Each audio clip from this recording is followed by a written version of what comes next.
Alrighty, so let's answer for week 9, week 8 questions posted by you all, right?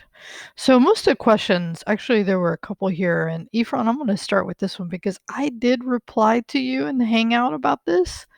And really, this would be considered our Q&A in addition, right? So I don't know if it's not a formal one, obviously. Um, and I offered you a link to, and actually I also provided this in week 9 Learn Together in case you ran into any issues there. So all you have to do is remove that. And you can do, and I show you the commands to do. Um, but basically what's happening is during the setup, your remote server or your remote origin for Heroku just didn't get added, and you just have to add it. So review that link that I gave. As a matter of fact, I'll just go look while I'm sitting here with you. If you go look and that's 84, not 94, different class. Oh yeah, right here. So actually I provided a couple links here. Is that one, here's the link to the help I've provided just in working through that section because I know there's a lot of different commands that you need to do.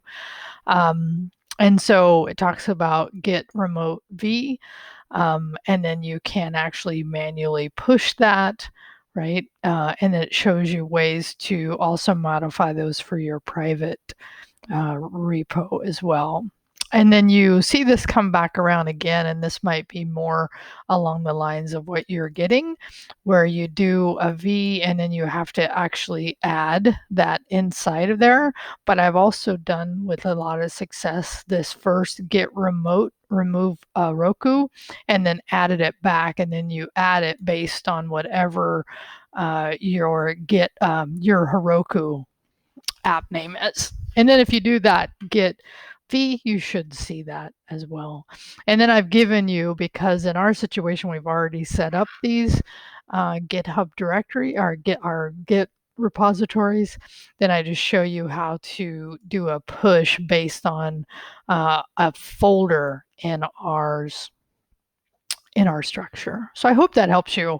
Like I said, I did. And then I also gave you another reference that you can see in there as well. So let's look at I'm trying to see if there was another question, right? So is Heroku a hosting platform, i.e.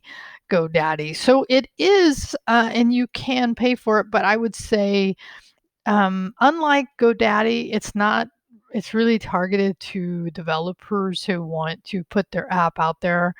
GoDaddy is kind of a general service consumer to register domains. This Heroku's not a domain registrar, even though GoDaddy actually is also a registrar and a hosting.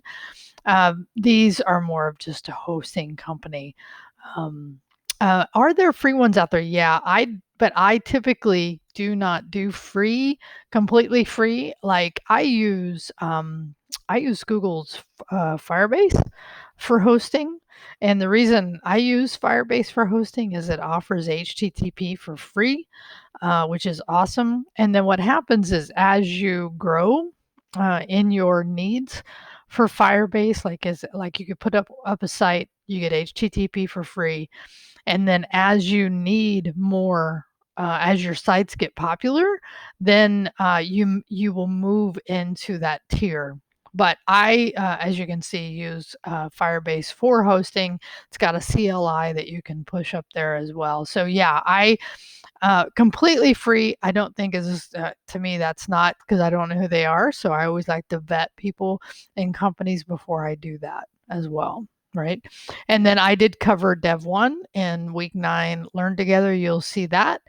And then I think contributing is always a good idea if you feel like you have the time and the effort and the passion. But I think, and I think Tim mentioned this as well, it's like it would be not something he would be interested in at this point. It's like learn, node, and then contribute in the future to stuff like that. Okay, great week coming up. Week 9 in our class, so that what you get to do is actually deploy this week and hear more about the Dev 1 requirements, which I have drafted and talked about.